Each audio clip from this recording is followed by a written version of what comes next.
track. Rock concert movement number 1. The basic head bob. Ready, go.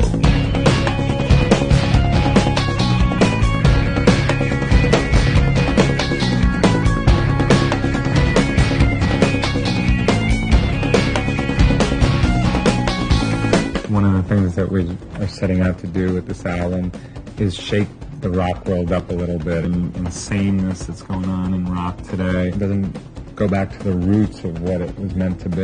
Yeah, rock and roll has got to go. Rock concert movement number 2. The one-armed fist pump. We wanted to take the instruments that we've developed here, all the tubes and the cymbalums and piano smashers and the air poles and, you know, the Chapman stick and the zither and, of course, all the drums, and apply them to the sort of rock and classic formats of songwriting.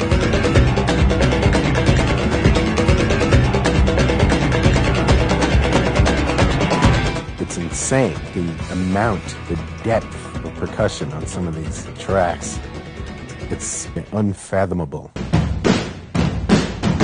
We've had drum armies where it would be one take with 15 drummers, and then on top of that, another 15 to 20 tracks of percussion. On top of that, perhaps another kit, drum kit or 2 kits, that would be 10 to 12 tracks, you know, upwards of close to 50 tracks just of drums alone. That's really hairy. Making your own music with your own instruments that you make yourself is the most interesting aspect of the whole process.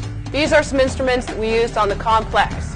The drumulum here consists of a drum and a ulum with a microphone at the end of the tube, and the length of the tube changes the pitch of the drum. We have our tubulums here, PVCs, and our paddle tubulum. The dogulum is a vibe instrument. We get someone to pet a dog and get it into kind of a real meditative state, and then we mic that, the sound of that, to get some of that vibe on the album. You know, the Blue Man has some elements that, lots of different instruments that are not conventional to rock and roll, and then we combine that with Rob Swift from the Executioners doing some turntabling. Working with Blue Man and working with other DJs like the Executioners, in my opinion, is pretty similar. You're making music out of things that aren't necessarily considered instruments. Drums, air poles, a tube or a turntable, but you're coaxing these musical notes out of them.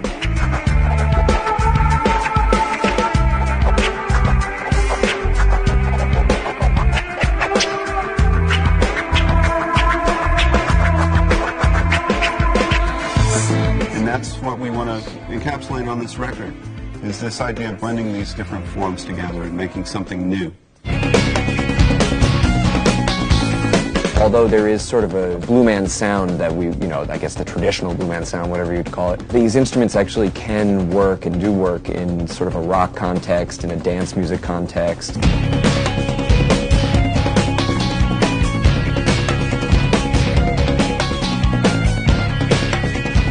They're great at emulating synthesizers. It's kind of like a caveman way of getting synthesizer sounds, you know, banging on 40-foot tubes.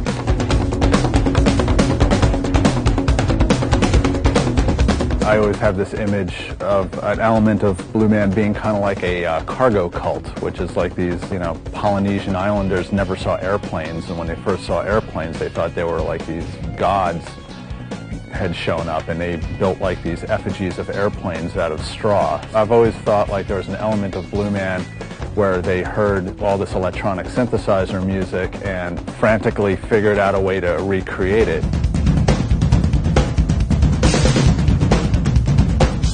The History of I Feel Love is a song that most people regard as the first all-electronic, except for the kick drum, pop song with a female singer. It was a nice idea to kind of reverse what Giorgio Moroder, the producer of the song, did originally, and flip it over. Really, our approach is not that different from Blue Man Group because it's very much about sounds, and we might go about it in a different way. You know, we use electronics and computers and all that kind of stuff, but it's the same principle at the end of the day. You know, it's about taking sound to the next level, taking it making things that you haven't heard before. I've always had a problem with when people do covers and try and emulate the person that did it first. The whole idea is to put your artistic approach with it, and I wanted to just go with it with sort of a fun attitude, like a bit more theatrical, but like I wanted it to be a bit more like experimental. I tried to make White Rabbit a little more enchanting than the original version, which is it's kind of hard and intense. And I sing in 7-part harmony. I'm not actually really a woman, but a machine. There's a button just behind my ear. I think collaborations, and specifically with the Blue Men, you're looking for people who can express views that are kind of akin to the Blue Man spirit, which has a lot to do with outsiders fitting into the insiders' world, or the rest of the world. Every morning I put it on. I walk outside and I am gone. And I don't seem to mind anymore. I can't think what it was like before I wore it all the time. What an incredible experience with the vocal collaborations on this record. We didn't have any on the first record. Now most of the record has vocals on it. The original Blue Man stuff and a lot that's in the Blue Man show is very percussive and very based on fast percussion. I think we've adjusted it a little bit to give more nuance and get a little bit more melody going, so it's more like songs as opposed to percussive moments and bursts.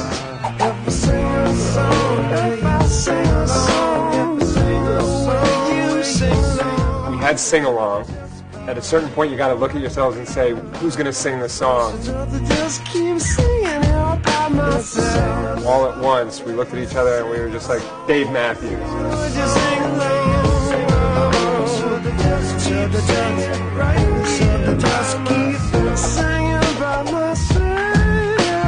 The Dave Matthews cut was magical. It's really a blend of three worlds: Dave Matthews, Blue Man Group, and Dan the Automator.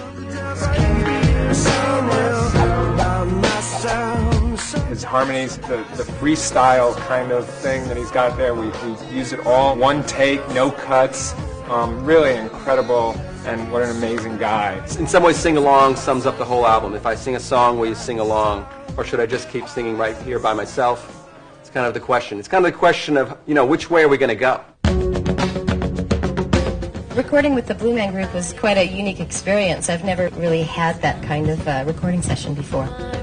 At first I didn't know how to act, I didn't know what to do, but now I can't seem to go anywhere without them.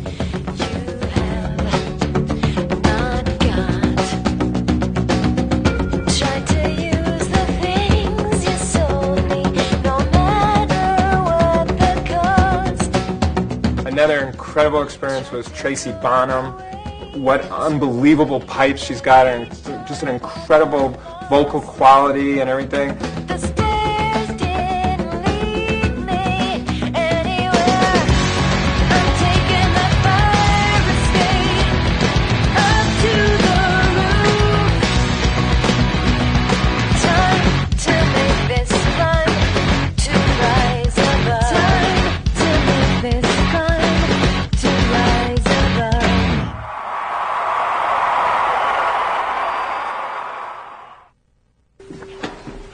I really enjoyed working with them.